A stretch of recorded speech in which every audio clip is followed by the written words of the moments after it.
Presidente, eu venho a esta tribuna para tratar de alguns temas. O primeiro deles é parabenizar o servidor público por este dia, parabenizar aquele que, investido de parcela da soberania do Estado, se manifesta em nome do Estado e em benefício do cidadão. Na atual quadra histórica que nós vivemos, senador Mozarildo, os grandes males da República, alguns imputam aos servidores públicos. Alguns têm a ideia de que o servidor público é aquele que chega tarde, sai cedo, coloca o paletó na cadeira, fica ali passeando pela internet, mas a esmagadora maioria dos servidores públicos são pessoas decentes, honestas, trabalhadoras. Senador Jarbas, enquanto eu era procurador da República, durante 15 anos, para minha honra, as grandes operações da Polícia Federal, nas quais eu participei, sempre com prisões de servidores públicos, mas a esmagadora maioria servidores públicos não de carreira, servidores públicos comissionados. Nada contra comissionados, precisamos sim de comissionados, mas o servidor público de carreira é aquele que veste a camisa, é aquele que sabe que entra governo, sai governo, o Estado permanecerá o mesmo, porque os governos são temporais e o Estado ele é espacial.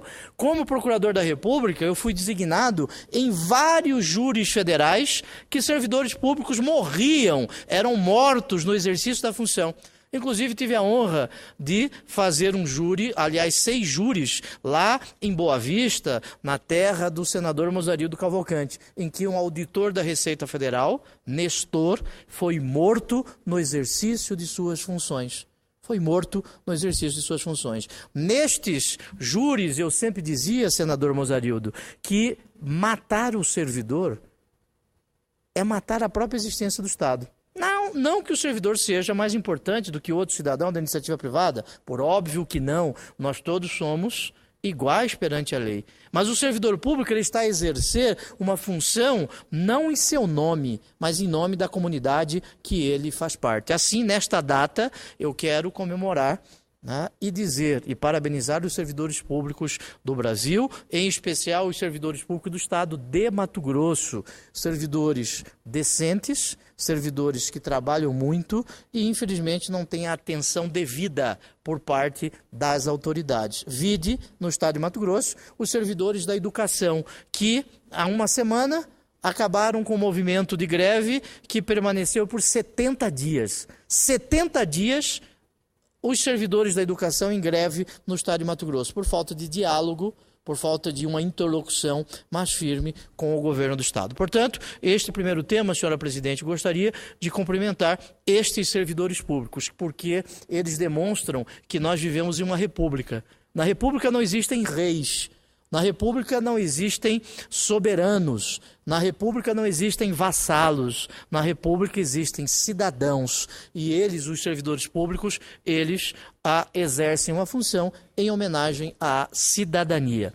Um segundo tema, senhora presidente, é o que eu denomino de plano TACS, senador Mozarildo. Plano TACS. O que significa isso? Enquanto candidato ao Senado da República em 2010, enquanto candidato, eu defendia, naquele momento histórico, que as emendas parlamentares individuais deveriam ser extintas. Eu defendia e ainda defendo a extinção das emendas parlamentares individuais.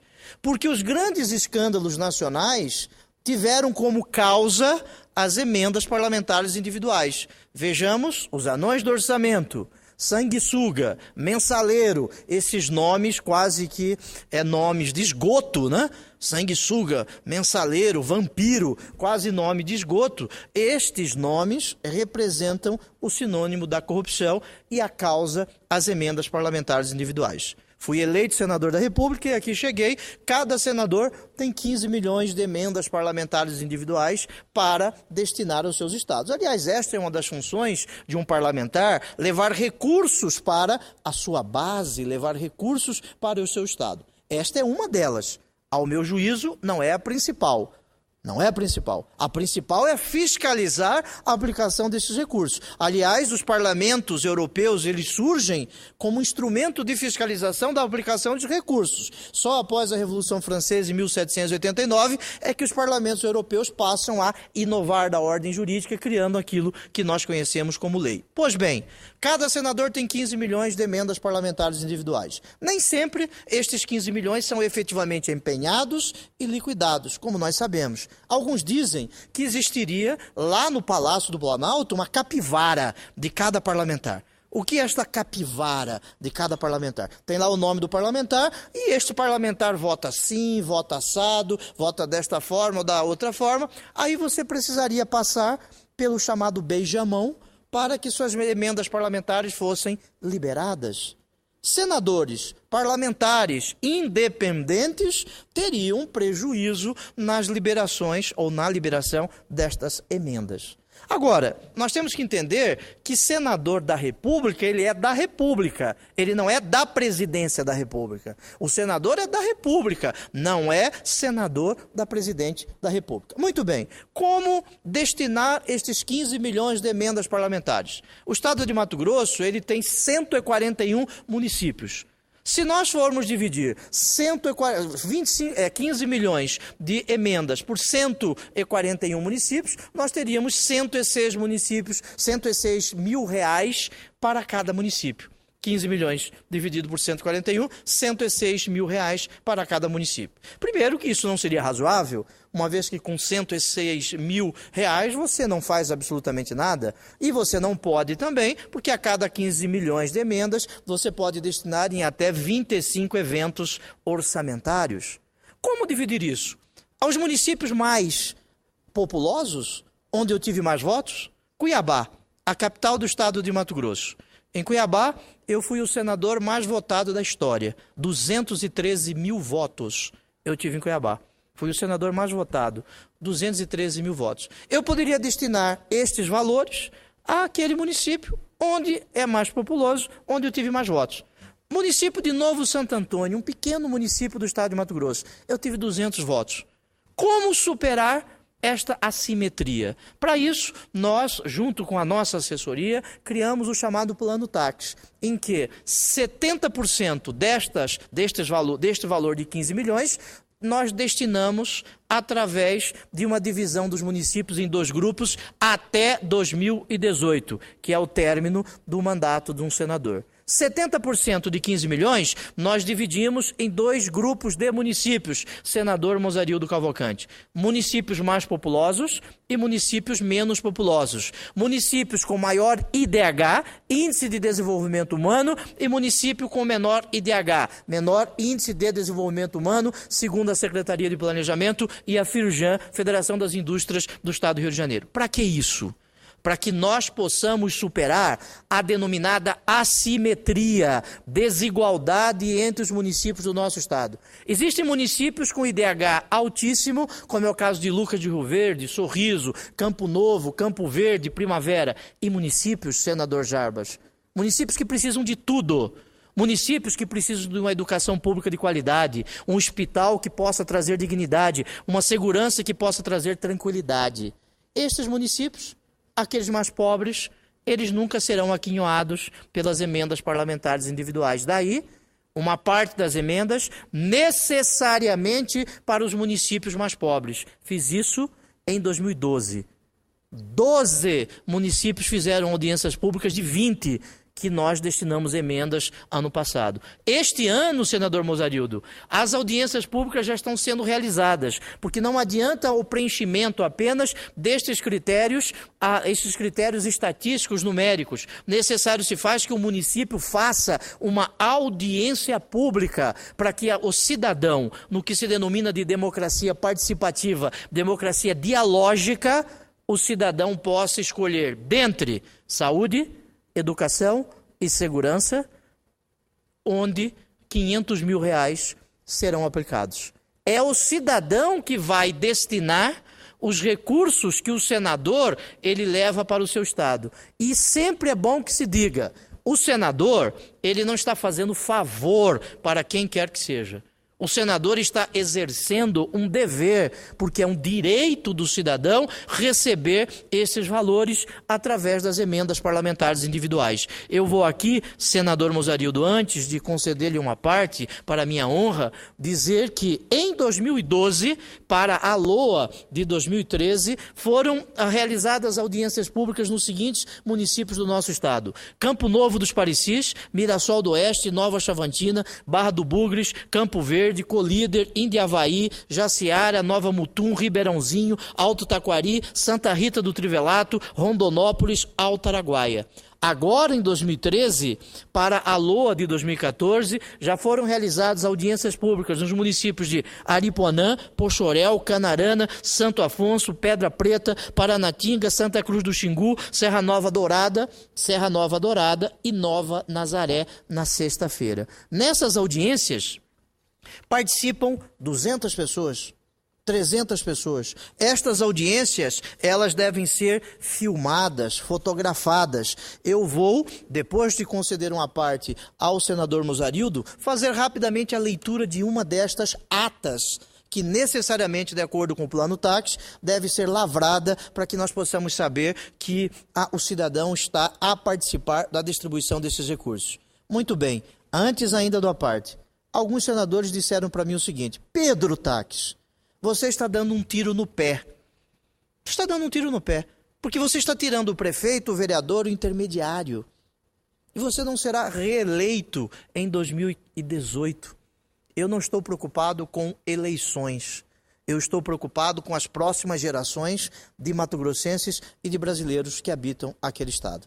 Concedo uma parte à sua excelência, o senador Mozarildo Cavalcante. Senador Pedro Taques, eu quero primeiramente realmente apoiar o que disse Vossa Excelência a respeito do servidor público.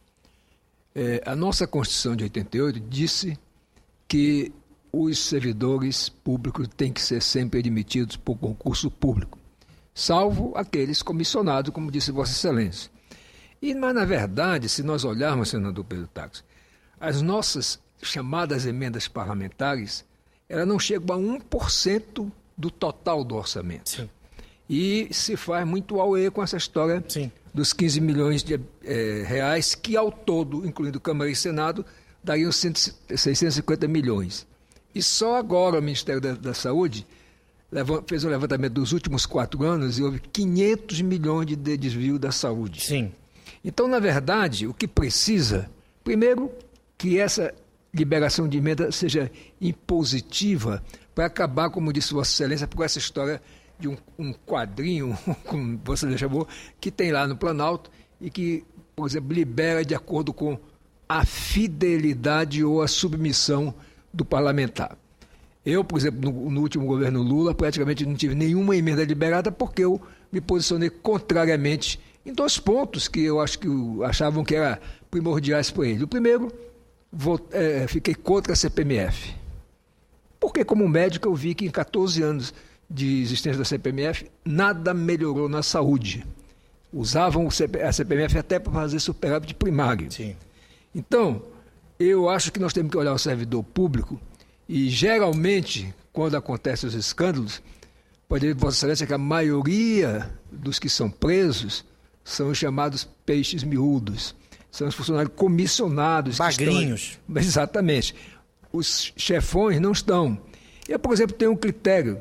Eu fiquei até muito admirado com a sua ideia do plano TACS. Acho muito importante mesmo. Mas eu, por exemplo, eu tenho até um critério já pré-estabelecido.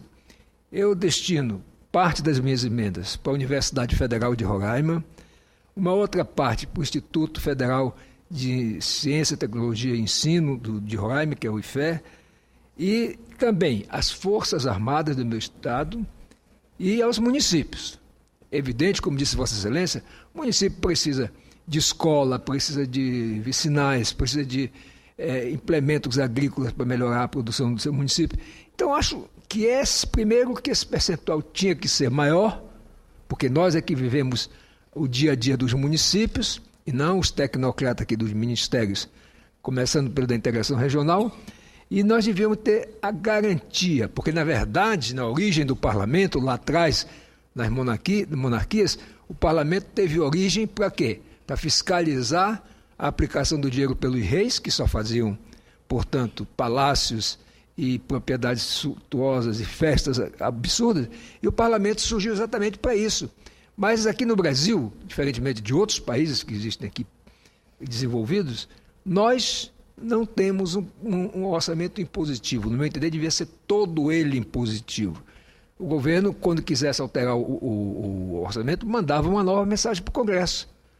E o Congresso teria liberdade de votar assim ou assado. Agora, eu entendo, senador Pedro Taques, que realmente, se nós não adotarmos, primeiro, exigirmos que as emendas, pelo menos, que é 1% do orçamento, seja impositivo. Agora, veja, Vossa Excelência, que já veio um contraponto. Será impositivo, porém 50% vai para a saúde. Por que aqui não tem, então, um percentual para o resto do orçamento federal em relação à saúde, por parte do governo federal? Então, essas ideias realmente, como disse Vossa Excelência, de quem se compromete com o futuro do seu Estado e do seu país, tem que ser aprimoradas para que nós, de fato, tenhamos uma república para valer. Muito obrigado, senador Mozarildo. Eu sou favorável ao orçamento impositivo, mas não a esta farsa, com todo respeito, que nós estamos debatendo aqui no Senado. Isso aí, para mim, tem a função de diminuir a função parlamentar. E nós faremos este debate esta semana, como fizemos já na Comissão de Constituição e Justiça. Alguns dizem que este plano táxi é um tiro no pé. Por quê? Imagine o prefeito do município que será contemplado em 2018. Muitas vezes ele não será mais prefeito. E aí ele não terá o benefício desta emenda. Mas nós não podemos ser imediatistas. Nós temos que pensar estrategicamente. Nós temos que pensar o Estado desta maneira, com transparência, com honestidade, com igualdade. Igualdade não é o tratamento igualitário de todos, é o tratamento desigual daqueles que se desigualam. Os mais pobres devem receber mais. E, sobretudo, com eficiência. Eficiência. Aqui, senhora presidente, eu passo rapidamente a leitura de uma das atas de uma audiência pública que se realizou agora, dia 8 de outubro de 2013, no município de Paranatinga. Reuniram-se na Câmara Municipal de Paranatinga o prefeito Wilson Pérez, que não é do meu partido, senhora presidente, não é meu apoiador, mas ele foi eleito. Wilson Pérez, o vice-prefeito Erotides, o presidente da Câmara Municipal, o Cleiton Rodrigues, o vereador Natal, Clorisvaldo, Aguinaldo, João Bosco, os vereadores, Cláudio, Wellington, a vereadora Lucinéia, vejam, vários vereadores, o prefeito, o vice-prefeito, o presidente do Sindicato Rural, o senhor Thomas, a promotora de justiça, Solange, o juiz de direito da comarca, o Walter, o comandante da Polícia Militar, o Gibson, o delegado de polícia, o presidente do Clube de Diretores Logistas, o secretário de Educação, a diretora da escola, a diretora da saúde e da atenção básica. Eles se reuniram para debater 500 mil reais que nós destinamos para aquele município em um de 3 eventos: saúde, educação e segurança. Eu tenho a ata aqui, senhora presidente, toda assinada pelo cidadão que ali compareceu. Mais de 100 pessoas discutindo o orçamento. Aí eles discutiram. A verba vai para a educação, vai para a saúde, vai para a segurança e, ao final, depois de mais de 2 horas de debate, chegaram à conclusão que os valores deveriam ser para uma creche do município. E eu tenho o dever de destinar para esta creche. Porque é muito fácil, aqui de Brasília, eu saber as necessidades do município. Mas nós temos que ouvir o cidadão que se encontra naquele município. Audiências como esta foram realizadas ano passado em 14 municípios, e este ano já foram realizados nestes municípios que aqui eu faço questão de novamente nominá-los: Aripuanã, Poxorel, Canarana, Santo Afonso, Pedra Preta, Paranatinga, Santa Cruz do Xingu, Serra Nova, Dourada. E no dia 9 de novembro, participarei de uma destas audiências públicas no município de Ponte Lacerda, na região oeste do estado de Mato Grosso. Esta é uma forma de distribuir o que não me pertence. mas pertence ao povo brasileiro através de um diálogo com a comunidade. Esta é uma promessa de campanha. Este é um compromisso de campanha assumido em 2010. Para mim é uma honra, a senhora presidente, dar conta à sociedade brasileira desta forma de distribuição dos recursos. Isto resolve? Não resolve. O ideal seria o orçamento impositivo, mas impositivo, não um pseudo-orçamento impositivo. Não um orçamento impositivo para inglês ver e para as campanhas eleitorais do ano que vem. Não este orçamento impositivo. O melhor seria uma reforma do Pacto Federativo que destinasse aos municípios maiores recursos, para que os prefeitos e os vereadores não precisassem estar a todo ano com pires na mão nessas famosas marchas aqui em Brasília. Todo ano. Os prefeitos vêm, as bancadas se reúnem com os prefeitos, a situação é decantada, que está em péssimas condições, mas nós não resolvemos absolutamente nada. Não resolvemos nada.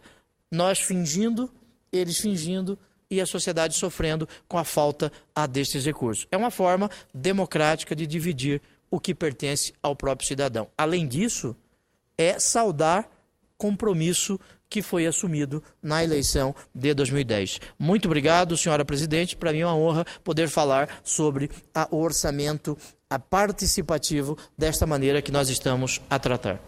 Senador Pedro Taques, eu queria cumprimentá-lo pela abordagem desse tema. Eu estava exatamente pensando, porque Vossa Excelência e eu, senador Jarbas Vasconcelos, outros senadores, nós temos tido uma atitude muito independente em relação ao governo, embora os nossos partidos façam parte da base do governo. E eu queria dizer que é sempre saudável que a Presidente da República entenda que a necessidade de ela, porque ela, enfim, em última análise, que passa a caneta autorizando o empenho dos recursos das nossas emendas, que esse dinheiro não é do governo, esse dinheiro é da população, é arrecadado do povo e para o povo tem que ir para a finalidade.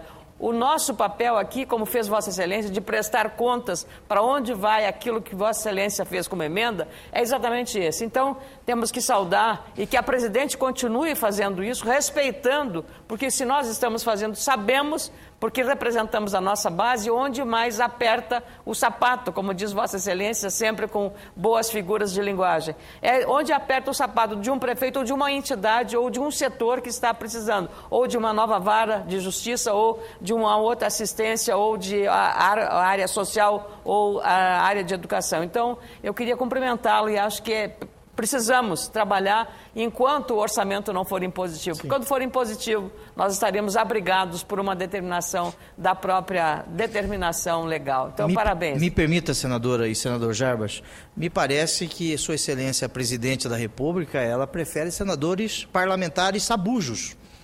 Me parece que a independência não é um predicativo do sujeito, um atributo, né, uma qualidade que a Presidente da República almeja, mas num executivo que é monárquico, num executivo que é imperial, é significativo a existência de senadores independentes, senadores que não participam de audiências palacianas, senadores que não viajam no avião da Presidente da República, senadores que não são convidados para solenidades, mas são senadores da República, não da Presidente da República. Obrigada, senador Pedro Taques.